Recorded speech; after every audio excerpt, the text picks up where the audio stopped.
A Silgard-coated cover slip, made by smearing a drop of Silgard across the glass and curing overnight, is placed in the circular cavity of the prefabricated recording chamber and covered with recording solution. A worm placed in the center is glued to the Silgard surface, starting from the head or tail, applying glue to the dorsal side of the worm using a glue pipette. Once gluing is complete, an incision adjacent to the vulva at the interface between the cuticle and glue is made with a glass needle and extended towards the head. Following extraction of viscera and eggs from the body cavity, the cut edge of the incision is spot welded with the glue to the Silgard, exposing the ventral nerve and body wall muscles. The ventral medial muscle anterior to the vulva is patch clamped, and the stimulating electrode is placed upstream on the nerve cord.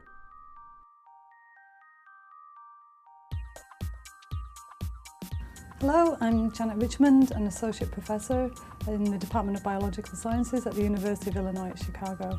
Today I'm going to show you a dissection technique which allows us to expose the neuromuscular junctions of c. elegans for electrophysiological recording.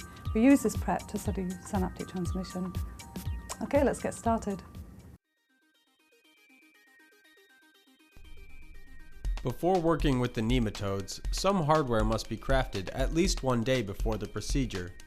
A dissection recording chamber, Silgard-coated glass cover slips, pulled pipettes, a glue applicator, and an extraction pipette. Begin by constructing the chamber.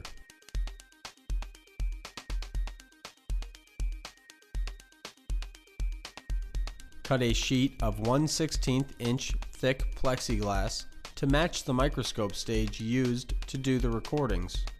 At the center of the plexiglass, drill out a circular hole large enough to accommodate a 22 mm diameter circular cover glass. Glue a 48 by 60 mm cover glass to the bottom side of the chamber below the hole, using a pellet of low-melt Paraplax tissue embedding wax in each corner of the cover glass. The wax is quickly melted on a hot plate, leaving a thin layer of wax between the plexiglass and cover glass slide. After cooling, trim any excess wax with a blade. The cover slip that fits the chamber is a 22 mm Silgard-coated cover glass. For Silgard to work, it must be made fresh, according to the manufacturer's instructions. Once prepared, a small drop of Silgard is placed on each cover glass and smeared using a blade to make an even surface. The coated cover slips are then placed in covered containers and placed in a 65°C oven overnight to cure. Tomorrow, they will be ready for the dissection. Throughout the protocol, 1 mm outer diameter borosilicate glass pipettes pulled to a tip that has about a 4 megohm resistance are required, so it is good to keep a jar available. See the Jove publication, Making Patch Pipettes and Sharp Electrodes with a Programmable Puller by Miriam Goodman for technical details. To perform electrophysiology, the nematode must be glued in place, and for this, a glue applicator is required. The glue applicator is simply a 2 mm plastic tube with an inner diameter of 1 mm. One end of the tube will be held in the mouth. It can be outfitted with a mouthpiece, and the other end of the tube will hold a 1 mm pipette that is filled with glue. A specialized extraction pipette is also used during the dissection. This is made of a tube and pipette, just like the glue applicator, except that the pipette is slightly broken back to accommodate the eggs and viscera. Begin by drawing a wax line along the perimeter of the chamber. Now press in place a Silgard-coated cover slip, Silgard upwards. The wax line immobilizes the cover glass and prevents the recording solution from seeping under and dislodging the cover slip during dissection and recording. The chamber is then filled with extracellular recording solution. Read the accompanying text for the formulation. With the chamber prepared, use a nematode pick to place several nematodes into the solution. With practice, the swimming nematodes can be glued down without any additional procedures to prevent movement.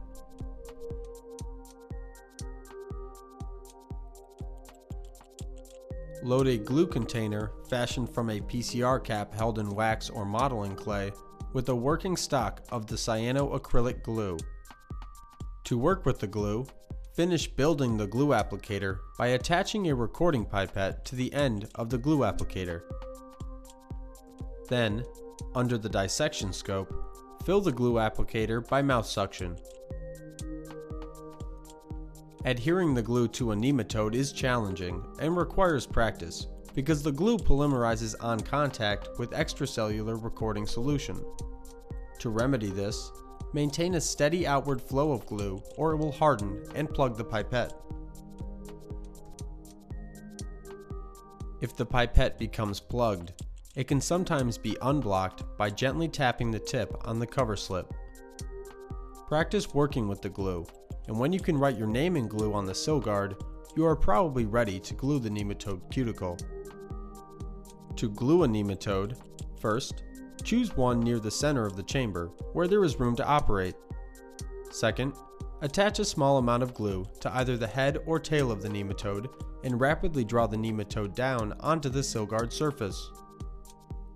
Then apply a stream of glue along the dorsal edge of the nematode's cuticle. This forces the nematode into a C position with the vulva facing inward. Any gaps in this glue line should be filled in for maximal nematode to sill guard adhesion. This is a tricky process, and it can help to practice on hypomotile mutants like UNC31. There's a vulva right there, just to the right. Now I'm going to move this prep round, and then I'm going to bring in the glass needle and start making the incision. To make the cuticle incision, switch to a handheld dissection pipette. This pipette needs to be sharper than the glue recording pipettes and have a short, sturdy shaft. Using the highest magnification on the dissecting scope, align the pipette parallel to the longitudinal axis of the nematode and insert the tip near the vulva at the cuticle glue interface. This incision releases the nematode's hydrostatic pressure, forcing eggs and intestines out through the incision point. Continue cutting the cuticle towards the head of the nematode with a slicing motion, similar to opening a letter, until you reach the pharynx. Now, switch over to the extraction pipette to vacuum out the internal organs of the nematode. After clearing the incision, the opened cuticle will retain its cylindrical shape. Next, get a fresh gluing pipette. Use it to spot weld the cuticle at the edge of the incision onto the sill guard surface. It is important to use minimal glue spots at this stage to avoid damaging or obscuring the NMJs. The ventral nerve cord and body wall muscles are now exposed, but the basement membrane that covers the NMJ must still be removed. To do this, suck off the extracellular recording solution from the chamber and apply an extracellular recording solution with collagenase at 0.4 mg per milliliter. After 10 to 20 seconds, remove the collagenase and wash the preparation several times with fresh recording solution. The nematode is now ready for electrophysiological recordings at the NMJ. Position the recording chamber on an upright microscope stage using a 10 times objective to center the nematode. Switch to a 40 times water immersion objective with DIC optics and check that the body wall muscles and nerve cord are intact. Position the nematode horizontally so electrodes can be introduced from both the left and right sides. Typically, we patch the ventral medial body wall muscles anterior to the vulva, but muscles on both the dorsal and ventral side of the worm can be readily patched. With a couple of neurons that look like half circles, semicircles, up against the muscle. Now patch the muscle using standard patch clamping techniques to obtain a gigome seal. In our experience, recording electrodes of about 4 megohms resistance work well. For the whole cell voltage clamp recording mode, apply more suction and zap the membrane until the gigohm seal is ruptured. So we talked about having a 4 megohm resistance. So if you look at that there, that says 4.9 megohms. That's a bit bigger than normal. It's in the ballpark that we use, okay? Yeah. Now we're going to try and go gigohm.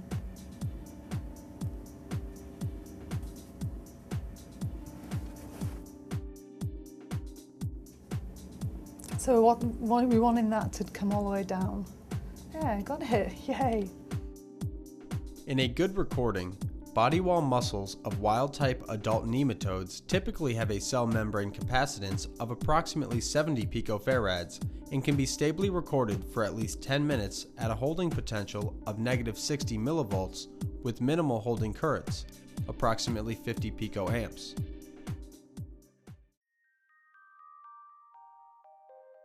Once a muscle cell has been patched, stimulation from a second electrode, light-activated channel rhodopsin, or addition of hyperosmotic solution will all generate measurable responses. To elicit an electrically evoked response, we typically place a stimulating electrode containing extracellular solution on the ventral nerve cord anterior to the patched muscle. This loose patch configuration requires 1 to 2 millisecond pulses of a current between 10 and 40 volts.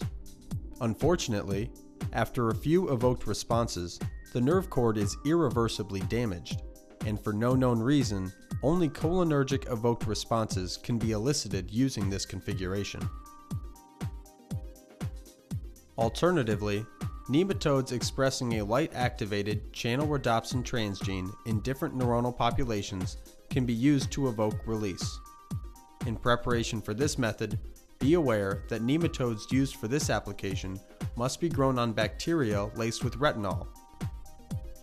In this preparation, a high-powered 470 nanometer LED filtered through a GFP excitation filter, 450 to 490 nanometers, is used to repeatedly activate the channel rhodopsin, causing evoked release of different neurotransmitters, depending on which cell types express the channel.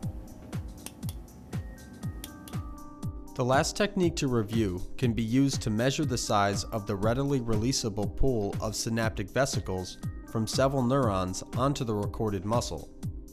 This is accomplished by pressure pulsing a hyperosmotic extracellular solution onto the patched muscle for 1 to 3 seconds. The result will be a barrage of asynchronous postsynaptic events. Whole cell, voltage-clamped body wall muscle recordings are shown for each of the 3 stimulation protocols described above: electrically evoked, light evoked, and hyperosmotic responses. In all cases, the ventral medial body wall muscle is clamped at -60 millivolts. Wild-type muscle cells typically exhibit high rates of endogenous inward miniature synaptic currents in our standard recording solutions. A 2 millisecond depolarization of the anterior ventral nerve cord causes a synchronous release from several synapses, resulting in a large evoked response of around 2 to 2.5 nanoamps in wild-type worms. Representative traces to the right of the wild-type traces in A and B show synaptic release in a severely uncoordinated mutant, UNC18. Panel C shows a light-evoked response from the neuromuscular junction of a wild-type worm expressing channel rhodopsin in cholinergic neurons. A 2 millisecond light pulse typically produces a response of 1.5 to 1.8 nanoamps. Pressure ejection of 850 milliosmol hyperosmotic saline onto the muscle for 1 second produces an asynchronous barrage of miniature synaptic currents, representing the readily releasable pool of vesicles.